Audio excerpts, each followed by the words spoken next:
War for the Planet of the Apes is a movie that I've been dying to see, and I've finally seen it, and now I can talk about it. So this is the third installment in the recent Planet of the Apes reboot, which started off with Rise of the Planet of the Apes, followed by Dawn of the Planet of the Apes, and now we have the War for the Planet of the Apes. So this movie follows Caesar's quest, where he's leading an army of apes that all they want to do is be left alone. They just want to live in the woods and eat bananas and throw poop at each other. In the meantime, you got this evil colonel played by Woody Harrelson who is determined to wipe out the apes, and he's fortified himself in an old weapons depot and is amassing an army, and well, basically, yeah, he's gonna wipe them out. So Caesar, in the meantime, he's got a moral dilemma because something really shitty happens to him at the start of the film, and he's left with this dilemma as to whether or not he wants to get revenge on the people who did it. So he keeps remembering the evil Cobra from the second movie, and he's struggling with this internal conflict because he feels like he's becoming like Cobra, but he doesn't want to be. He wants to be a nice monkey. And realistically,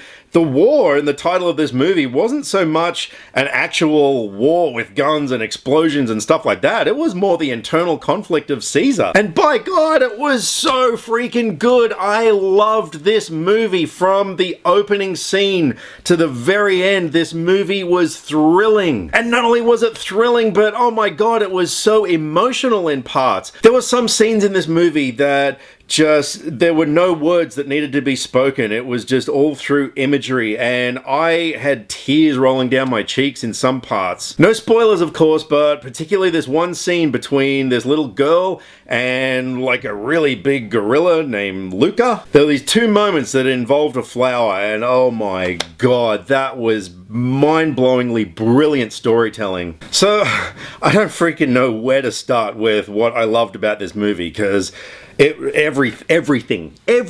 For starters, let's talk about the CG. I mean, my God, it was flawless. You know, you're watching this thing, your brain knows that they're not real monkeys, but then your brain's like, but they look so real, they must be real monkeys. But either way, they were totally convincing, and the character of Caesar was, I mean, this third chapter, like the first two movies I've loved. I really enjoyed the first two, but this was something else. Andy Serkis's performance, and I'm gonna say performance, look, I know he was motion captured, but holy crap, like, he really came through in the CG. You could tell that it was Andy Serkis's performance under there, and it was absolutely brilliant. There were so many moments in this film that were painful. I mean, what this guy goes through was just, it was intense, and it was brilliant, and sometimes, yeah, it was kind of hard. I gotta hand it as well to Amia Miller, I think her name is, as the little girl Nova, who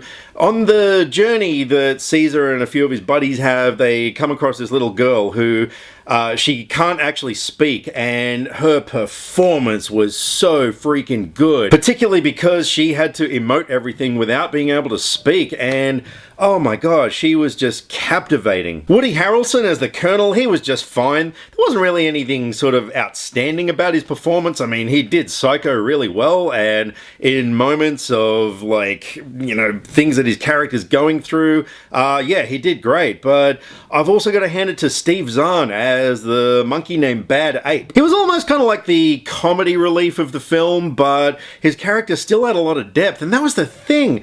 All the characters in this film, be they human or ape, like, they just went so deep into them, and I was just fascinated by everything and everyone that was on screen. The movie was gorgeous to look at. Every scene was so well crafted. Every frame just beautifully composed. There were just so many moments that it was just clever filmmaking. I loved the score to the film, particularly the 20th Century Fox theme that was played at the start using kind of percussion and sort of jungle instruments. That was really inventive. I was also a big fan of the editing in this film. You know, it was one of those things you don't even notice the editing, it's that good. But at the end of the day, you know, this movie, it wasn't a war film. It wasn't a big action blockbuster, even though the trailers would have you believe that. This movie was a deep character study, and I just thought It was one of the best I've seen in years. Like I said, the moral dilemmas and the whole ambiguity and grey areas that Caesar has to go through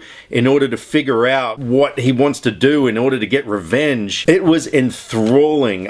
Seriously, there was not a dull moment in this whole film. It was engrossing, it was captivating. Technically, it was absolutely mind-blowing, and I am so thrilled to say that War for the Planet of the Apes is 2017's first 10 out of 10. I'm not kidding. I couldn't fault this film in any way. Yeah, it was absolutely perfect, and I mean, for a movie that features animated monkeys to be so emotional, that's really, really great filmmaking. So War for the Planet of the Apes, have you guys seen it? What did you think of it? Drop me some comments. While you're at it, if you want to click subscribe, I am always welcoming new subscribers to my channel. So throw your thoughts down below, drop me some comments either here or on Facebook. All the social media links are in the description below, because I like to talk about movies and I would love to talk about movies with you. I'll catch you next time. Click subscribe to stay up to date with all the latest movie reviews. Skynet will be taking over any day now, so what have you got to lose? Nyah.